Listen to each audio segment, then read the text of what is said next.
जय हिंद दोस्तों, स्वागत है आप सभी का। दोस्तों, इस क्लास में हम आज लेकर आए हैं नया चैप्टर। ये हमारी आज की साइंस की क्लास है, जिसमें हमारा चैप्टर का नाम है भौतिक राशियां और मापन। यानी कि भौतिक राशियां और मापन से जितने भी प्रश्न पिछली बार की परीक्षा में पूछे हुए हैं उनको आज देखने वाले हैं। लगभग 40 से 50 प्रश्न हैं, इनको आज हम देख लेंगे। फटाक से देख लेते हैं जल्दी से। पहला प्रश्न है, 6 फीट लंबे व्यक्ति की ऊंचाई नैनोमीटर में कैसे व्यक्त की जाएगी। तो अगर 6 फीट लंबा व्यक्ति है तो उसकी नैनोमीटर ऊंचाई किस प्रकार की जाएगी, तो वो की जाएगी 183 गुणा 10⁻7 नैनोमीटर में। याद रखना, 183 गुणा 10⁻7 नैनोमीटर में। दोस्तों, अगला प्रश्न देखते हैं। अगला प्रश्न हमारा सुमेलित से संबंधित है, यानी कि सूची फर्स्ट को सूची सेकंड के साथ सुमेलित कीजिए। पहला है उच्च वेग।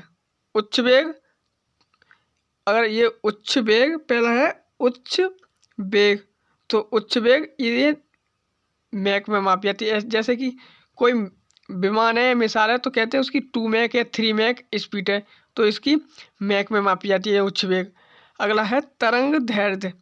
तरंग दैर्ध्य ये एंगस्ट्रॉन्ग में मापी जाती है। और है दाब। दाब ये पास्कल इसकी इकाई है। दाब का मात्रक पास्कल है। और ऊर्जा की इकाई क्या है, जूल है, यानी कि ऊर्जा का मात्रक जूल है। याद रहेगा। उच्च वेग तो ये मैक, यानी कि ये ध्वनि की चाल को मापते हैं मैक में, और ये उच्च वेग को भी मैक में नापते हैं। और तरंग दैर्ध्य इसे एंगस्ट्रॉन्ग में मापते हैं। और दाब की मात्रा क्या है, पास्कल है। और ऊर्जा का मात्रक जूल है। तो यानी कि चारों आपस में सुमेलित हैं। तो कौन सा होगा, 1 2 3 4, तो ऑप्शन सी इसमें राइट होगा। दोस्तों, ये प्रश्न भी IAS 1999 और EPPCS प्री 2006 में प्रश्न पूछा हुआ है। दोस्तों, अगले प्रश्न देख लेते हैं। अगला प्रश्न है, ये प्रश्न BPSC प्री 2020 में आया हुआ है। प्रश्न है, प्रकाश वर्ष किसकी इकाई है। यानी कि प्रकाश वर्ष किसकी इकाई है, तो ये दूरी की इकाई है। प्रकाश वर्ष का अर्थ क्या होता है, एक वर्ष में प्रकाश द्वारा चली गई दूरी। एक वर्ष में प्रकाश द्वारा चली गई दूरी को प्रकाश वर्ष कहते हैं। याद रहेगा, एक वर्ष में प्रकाश द्वारा चली गई दूरी को प्रकाश वर्ष कहते हैं, और ये दूरी की इकाई है। अगला प्रश्न देखते हैं। अगला प्रश्न है, ये भी BPSC प्री 2019 में आया हुआ प्रश्न है। प्रश्न है, निम्नलिखित में से कौन सी अदिश राशि है। जो अदिश राशि है, इनमें से कौन सी अदिश राशि है। तो अदिश राशि कौन सी है इसमें, तो दाब है। दाब एक अदिश राशि है, यानी कि इसकी दिशा का कोई पता नहीं है। बल को, अगर बल पे हम किसी पे बल लगाएंगे तो एक दिशा में लगेगा। वेग भी किसी हम दिशा में ही करेंगे, और त्वरण भी किसी दिशा में लगता है, लेकिन दाब एक अदिश राशि है। अगला प्रश्न देख लेते हैं। अगला प्रश्न है, निम्नलिखित में से किस राशि का मात्रक नहीं है। किस राशि का मात्रक नहीं होगा, तो इसमें किसका नहीं होगा, विकृति का। आप सभी जानते हैं विकृति का नहीं होगा। दाब का न्यूटन है, बल का न्यूटन है, दाब का पास्कल है, और विकृति का नहीं होगा। प्रतिबल का भी न्यूटन हो जाएगा, ये बल है, इसमें फोर्स। ये भी BPSC प्री 2019 में आया हुआ प्रश्न है। अगला प्रश्न है, आर्द्रता किस उपकरण से नापी जाती है। तो आप सभी को पता होगा, हाइग्रोमीटर से। आर्द्रता हाइग्रोमीटर से, आर्द्रता हाइग्रोमीटर से, और हाइड्रोमीटर से इसका घनत्व मापा जाता है, तरल पदार्थ का घनत्व। ध्यान रखना, कन्फ्यूजन होता है इसमें हाइड्रोमीटर में और हाइग्रोमीटर में। तो अगर आर्द्रता पूछी जाए तो हाइग्रोमीटर है, और अगर घनत्व पूछा जाए तरल पदार्थ का घनत्व, तो वो हाइड्रोमीटर है। याद रहेगा, हाइड्रोमीटर। बात करते हैं लैक्टोमीटर की। तो लैक्टोमीटर ये दूध की शुद्धता को मापता है, और पायरोमीटर ये उच्च ताप को मापता है। किसको मापता है, उच्च ताप को। अगला प्रश्न देख लेते हैं। अगला प्रश्न है, एक डायन CGS पद्धति में बल का मात्रक किसके बराबर होता है। तो एक डायन CGS पद्धति में बल का मात्रक किसके बराबर होता है, तो ये होता है 10⁻5 किलोग्राम मीटर प्रति सेकंड स्क्वायर के बराबर होता है। याद रहेगा, 10⁻5 किलोग्राम मीटर प्रति सेकंड स्क्वायर। अगला प्रश्न, दाब की इकाई क्या है। दाब की इकाई क्या है, तो दाब की इकाई क्या है, तो वो है न्यूटन मीटर स्क्वायर, या फिर इसका मात्रक क्या होता है, पास्कल। इसका मात्रक होता है पास्कल, और इकाई पूछ लिया है तो मीटर स्क्वायर। याद रहेगा। अगला प्रश्न पे चलते हैं। अगला प्रश्न है दोस्तों, सूर्य की फोटोग्राफी के लिए किस उपकरण का उपयोग किया जाता है? अगर सूर्य की फोटोग्राफी लेनी है तो किस उपकरण का प्रयोग करेंगे? तो हम करेंगे वो स्पेक्ट्रोहीलियोग्राफ। याद रहेगा, स्पेक्ट्रोहीलियोग्राफ, जो कि सूर्य की फोटोग्राफी के लिए प्रयोग किया जाता है। अगला प्रश्न है, थर्म। थर्म किसका यूनिट है? यानी कि जो थर्म दे रखा है वो किसका यूनिट है? तो थर्म किसका यूनिट है? तो ये ऊष्मा का यूनिट है, यानी कि थर्मामीटर होता है, ये ऊष्मा का यूनिट है। अगला है, बहुत उच्च ताप को मापने के लिए हम प्रयोग करते हैं। बहुत उच्च ताप को मापने के लिए तो ताप वैद्युत उत्ताप मापी किसका प्रयोग करते हैं? ताप वैद्युत उत्ताप मापी का प्रयोग करते हैं बहुत उच्च तापमान को मापने के लिए। अगला प्रश्न देख लेते हैं दोस्तों। अगला प्रश्न है, एक्स किरणों के तरंग दैर्घ्य को मापने के लिए कौन से उपकरण का प्रयोग किया जाता है? जो एक्स किरणों के तरंग दैर्घ्य को मापने के लिए किस उपकरण का प्रयोग किया जाता है? तो वो किया जाता है ब्रैग स्पेक्ट्रोमापी। किसका प्रयोग किया जाता है? ब्रैग स्पेक्ट्रोमापी। याद रहेगा, एक्स किरणों के तरंग दैर्घ्य को मापने के लिए ब्रैग स्पेक्ट्रोमापी का प्रयोग किया जाता है। यह भी प्रश्न एसएससी सीजीएल टियर 1 एग्जाम 2013 में आया हुआ है प्रश्न। अगला प्रश्न है, हर्ट्ज क्या मापने की यूनिट है? यानी कि जो हर्ट्ज है वो क्या मापने की यूनिट है? हर्ट्ज क्या मापने की यूनिट है? तो हर्ट्ज से क्या मापते हैं? तो हर्ट्ज से मापते हैं आवृत्ति। किसकी? तरंगों की आवृत्ति मापते हैं हर्ट्ज से। याद रहेगा, प्रश्न नंबर 13 का ए ऑप्शन सही होगा, तरंगों की आवृत्ति।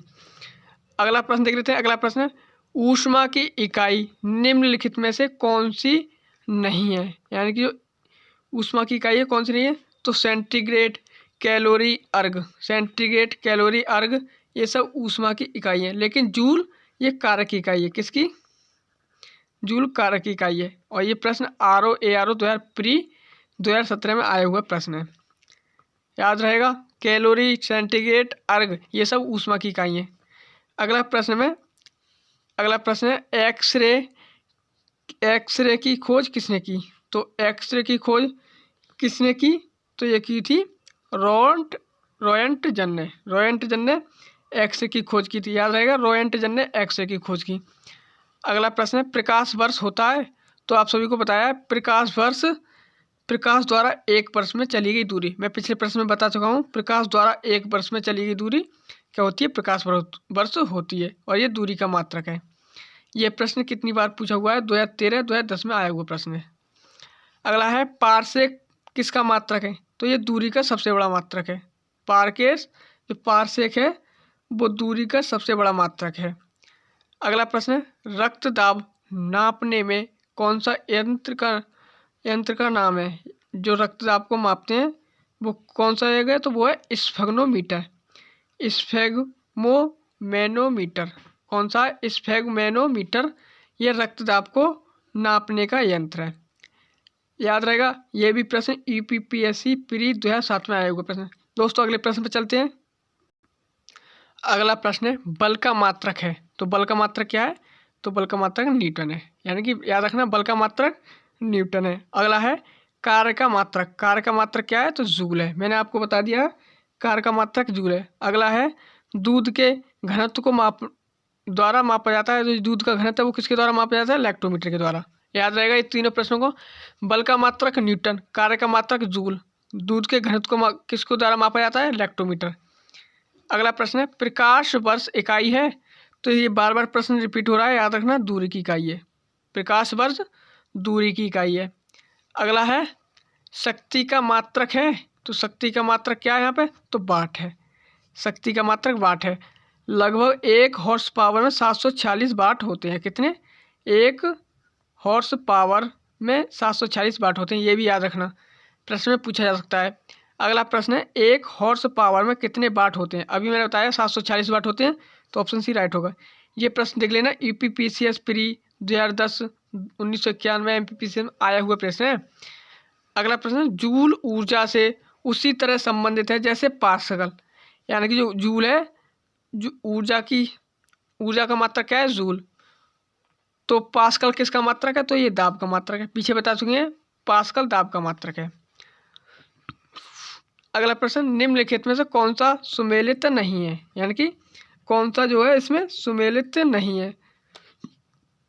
तो कौन सा सुमेलित नहीं है, तो याद रखना पहला है डेसिबल। डेसिबल ध्वनि की प्रबलता की इकाई, एकदम सही है। जो डेसिबल है ये ध्वनि की प्रबलता की इकाई है। अगला है अश्वशक्ति, तो ये शक्ति की इकाई है, ये भी सही है। अगला है समुद्री मील, समुद्री मील नौ संचालन में दूरी की इकाई, तो ये भी सही है। सेल्सियस जो है ऊष्मा की इकाई, ये प्रश्न गलत हो जाएगा क्योंकि जो सेल्सियस है वो ऊष्मा की इकाई नहीं है, तो इस प्रकार ये वाला इसमें गलत हो जाएगा, तो आंसर तो यही हो जाएगा। अगला प्रश्न देख लेते हैं। अगला प्रश्न है, 1 पिकोग्राम बराबर होता है, यानी कि 1 पिकोग्राम है वो किसके बराबर होता है, तो वो होता है 10 की घात -12, 10 की पावर -12 ग्राम के बराबर होता है 1 पिकोग्राम। अगला है पास्कल इकाई है, तो पास्कल किसकी इकाई है, पास्कल किसकी इकाई है, तो ये दाब की इकाई है। पास्कल दाब की इकाई है। अगला है वायुमंडलीय दबाव की इकाई क्या है, यानी कि वायुमंडलीय दबाव है उसकी इकाई क्या है, तो उसकी इकाई है बार। बार ये वायुमंडलीय इकाई की वायुमंडलीय दबाव की इकाई बार है। अगले प्रश्न में चलते हैं। अगला प्रश्न है, तेल का एक बैरल निम्नलिखित में से लगभग कितना होता है। तो आप बार बार इसको तो पढ़ते होंगे कि एक बैरल बराबर 159 लीटर, याद रहेगा, एक बैरल बराबर 159 लीटर। ये भी प्रश्न 2009 में आया हुआ है। अगला है लंबाई की न्यूनतम इकाई क्या है, जो लंबाई की न्यूनतम इकाई क्या है, तो वह फर्मीमीटर। याद रखना इन प्रश्नों को, लंबाई की न्यूनतम इकाई फर्मीमीटर है। ये भी 2005 में आया हुआ प्रश्न है। अगला है पायल हीलियोमीटर, जो पायल हीलियोमीटर है, पायल हीलियोमीटर निम्नलिखित में किसे नापने के लिए किया जाता है, किसके लिए नापने के लिए किया जाता है, तो ये सोलर रेडिएशन को मापने के लिए। याद रखना ये प्रश्न बिल्कुल, पायर हीलियोमीटर, जो पायर हीलियोमीटर सोलर रेडिएशन को मापने में इसका प्रयोग किया जाता है। अगला है मैग्नोमीटर के द्वारा किसकी माप की जाती है, जो मैनोमीटर है इसके द्वारा किसकी माप की जाती है, तो किसकी की जाती है, तो गैसों का दबाव। मैनोमीटर गैसों के दबाव को मापने में इसका प्रयोग किया जाता है। अगला प्रश्न है, सूची फर्स्ट को सूची सेकंड के साथ सुमेलित कीजिए और सही उत्तर दिए गए विकल्पों में चुनिए, यानी कि इन्हें हमें आपस में मिलाना है। तो चलिए इनका मिलान कर लेते हैं, इनका आपस में मिलान कर लेते हैं। तो पहला है अमीटर।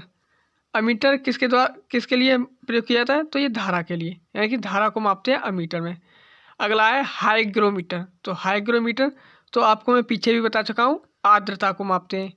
अगर हाइड्रोमीटर पूछ लिया है तो वो घनत्व को मापता है। हाइड्रो वो घनत्व तरल पदार्थ का, और हाइग्रो तो ये सापेक्षिक आर्द्रता। अगला है स्प्रिंग तुला।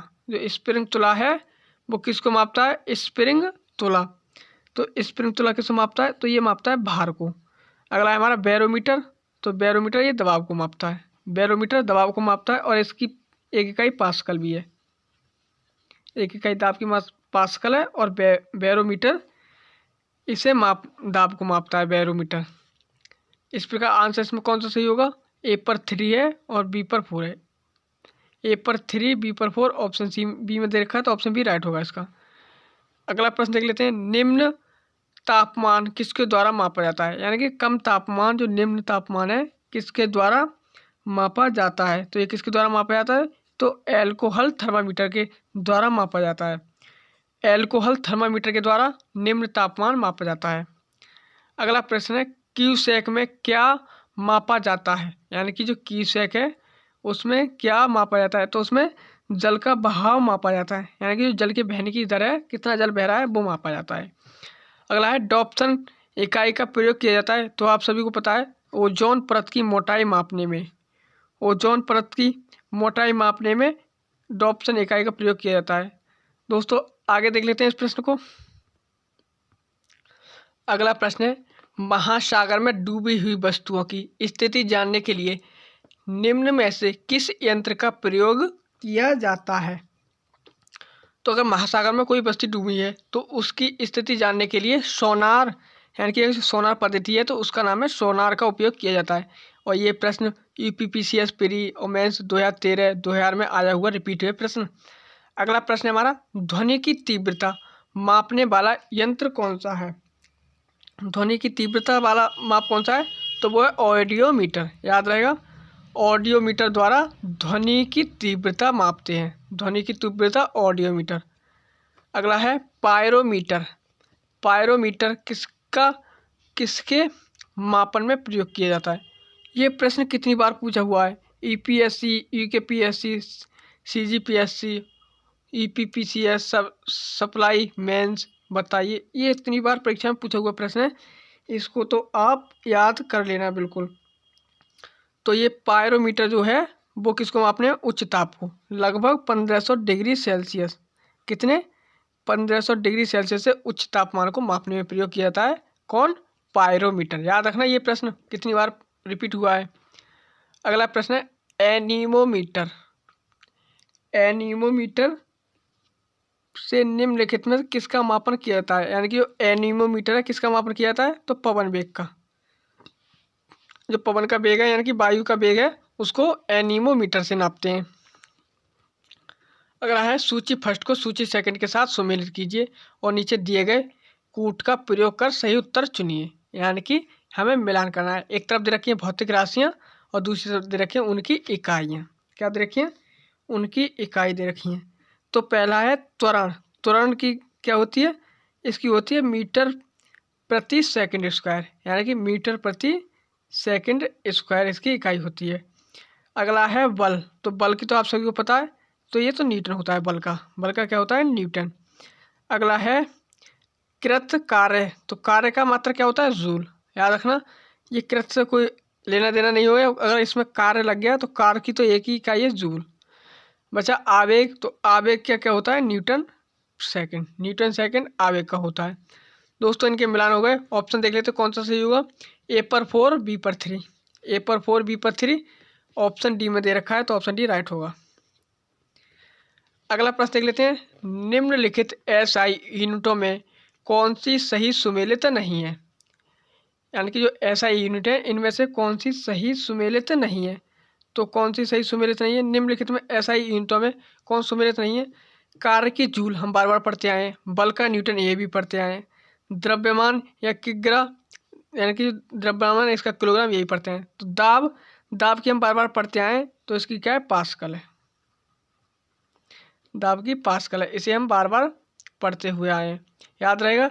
तो ये वाला सुमेलित नहीं है। आंसर कौन सा होगा? यही आंसर होगा। याद रखना, कार्य जूल, बल न्यूटन, द्रव्यमान केजी, और जो डायन है दाब है वो पास्कल की इकाई है। डायन में तो जैसे इसमें पद्धति माप लेते हैं, जैसे न्यूटन को माप लेते हैं, इसमें बल की इकाई माप लेते हैं डायन में। अगला प्रश्न है 44 नंबर में, सूची फर्स्ट को सूची सेकंड के साथ मिलान कीजिए। एक तरफ है इकाई और दूसरी तरफ है प्राचाल। पहला है वॉट। पहला क्या है? पहला है हमारा वॉट। वॉट में क्या दे रखा है? वॉट में ये समुद्री क्या, ये वॉट जो है शक्ति, हम पीछे पढ़ चुके हैं। वॉट जो है शक्ति मापता है, और ये आपको बताया था कि हॉर्स पावर बराबर 746 वाट होते हैं। एक हॉर्स पावर बराबर 746 वाट होते हैं, ये भी हम देख चुके हैं। अगला है नॉट। नॉट क्या होता है? तो ये नॉट होता है समुद्री जहाज की गति को मापने के लिए नॉट। नॉटिकल मील तो ये होता है नौ संचालन के लिए। और कैलोरी ये तो ऊष्मा की इकाई है। कैलोरी ऊष्मा की इकाई है। दोस्तों ये इनके मिलान हो गए। वॉट शक्ति, नॉट समुद्र जहाज की इकाई, नॉटिकल मील नौ संचालन, कैलोरी ऊष्मा की इकाई है। दोस्तों इस प्रश्न के कूट देख लेते हैं। ये इसमें कूट दे रखे हैं, तो इसमें सी आंसर इसमें राइट होगा कूट में। दोस्तों अगला प्रश्न देख लेते हैं। अगला प्रश्न है सुमेलित कीजिए, यानी कि फिर हमसे मिलान पूछ लिया। इसमें क्या पूछ लिया? हमसे फिर पूछ लिया मिलान पूछ लिया। तो पहला है इसमें जूल। जूल जूल किसकी इकाई है? तो ये कार्य की इकाई, बार बार पढ़ते हैं, ये कार्य की इकाई है। जूल कार्य की इकाई है। अगला है एम्पियर। तो एम्पियर किसकी इकाई है? तो एम्पियर ये धारा की इकाई है। अगला है वॉट। वॉट ये सामर्थ्य है। किसकी इकाई है? वाट जो है सामर्थ्य है। अगला है वोल्ट। वोल्ट अगला है हमारा क्या है? वोल्ट। वाट सामर्थ्य हो गया। अगला है वोल्ट, तो ये विभवांतर की इकाई है। और ऊष्मा को तो हम पढ़ के आए हैं, ये कैलोरी ऊष्मा की इकाई है, याद रहेगा।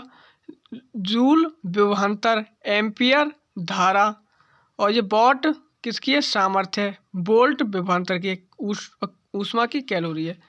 ये आपस में मिलान खा गए। इसमें ऑप्शन कौन सा राइट होगा? ऑप्शन ए इसमें राइट होगा। ऑप्शन ए इसमें राइट होगा। अगला प्रश्न देख लेते हैं। अगला प्रश्न है, निम्नलिखित में से कौन सा सुमेलित नहीं है? यानी कि सुमेलित नहीं है। नॉट की बात करें, नॉट तो ये जहाज की चाल को मापता है, तो ये बिल्कुल सही है। नॉट जो है बिल्कुल जहाज की चाल को मापता है। अगला है नॉटिकल मील, ये नौ संचालन में प्रयुक्त दूरी की इकाई है, बिल्कुल सही है। यानी कि समुद्र में दूरी की इकाई है, नौ संचालन में दूरी की इकाई है। अगला है एंगस्ट्रॉम। एंगस्ट्रॉम क्या है? ये तरंग दैर्घ्य की इकाई है, बिल्कुल सही है। अगला है प्रकाश वर्ष, समय का मापन की इकाई, बिल्कुल गलत हो गया। क्या? मैं आपको बताते आया हूँ, प्रकाश वर्ष ये दूरी का मात्रक है, यानी कि दूरी की इकाई है प्रकाश वर्ष। तो ऑप्शन डी इसमें राइट होगा। आंसर हमारा ऑप्शन डी होगा, प्रकाश वर्ष दूरी की है। अगला प्रश्न देखते हैं दोस्तों, ये आज का हमारा लास्ट प्रश्न होगा। 47 प्रश्न इसमें पूरे हो चुके हैं। मैंने आपको बताया था लगभग 50 से 40 प्रश्न हैं, तो ये 47 प्रश्न इसमें हो गए। देखते हैं इसका, इसमें भी सूची फर्स्ट को सूची सेकंड के साथ मिलान कीजिए। पहला है एनीमोमीटर, तो एनीमोमीटर देखते हैं वायु वेग को मापता है। अगला है सिस्मोग्राफ, तो ये भूकंप को मापता है। अगला है बैरोग्राफ, बैरोग्राफ ये वायुमंडलीय दाब को मापता है। अगला है हाइग्रोमीटर, तो ये आर्द्रता को मापता है। याद रहेगा, एनीमोमीटर वायु वेग, सिस्मोग्राफ भूकंप, और बैरोग्राफ वायुमंडलीय दाब, और हाइग्रोमीटर आर्द्रता। हाइड्रोमीटर घनत्व को मापता है, हाइग्रोमीटर आर्द्रता को मापता है। इसमें ऑप्शन कौन सा राइट होगा? ए पर 3 और बी पर 1। ए पर 3 बी पर 1 ऑप्शन डी में देखा, तो ऑप्शन डी इसमें राइट होगा। ये भी प्रश्न कितनी बार की परीक्षा में पूछा हुआ है? 2 बार परीक्षा में ये भी आ गया है। तो दोस्तों ये थे प्रीवियस क्वेश्चन साइंस के, जो पहले चैप्टर से बन सकते थे। चैप्टर का नाम मैंने आपको बताया था, भौतिक राशियाँ तथा मापन। दोस्तों अगर आप इस क्लास को अच्छे से याद कर लेते हैं तो आपको इसमें से कोई भी प्रश्न इसमें से आपका छूटेगा नहीं, यानी कि सारे प्रश्न इसमें फंस सकते हैं। तो दोस्तों ये क्लास यहीं तक रखते हैं, मिलेंगे अगली क्लास में और नए प्रीवियस ईयर क्वेश्चन के साथ और अगले चैप्टर के साथ। तब तक के लिए आप पढ़ते रहिए और अच्छे से अपनी तैयारी बेहतर करते रहिए। मिलते हैं अगली क्लास में, तब तक के लिए जय हिंद।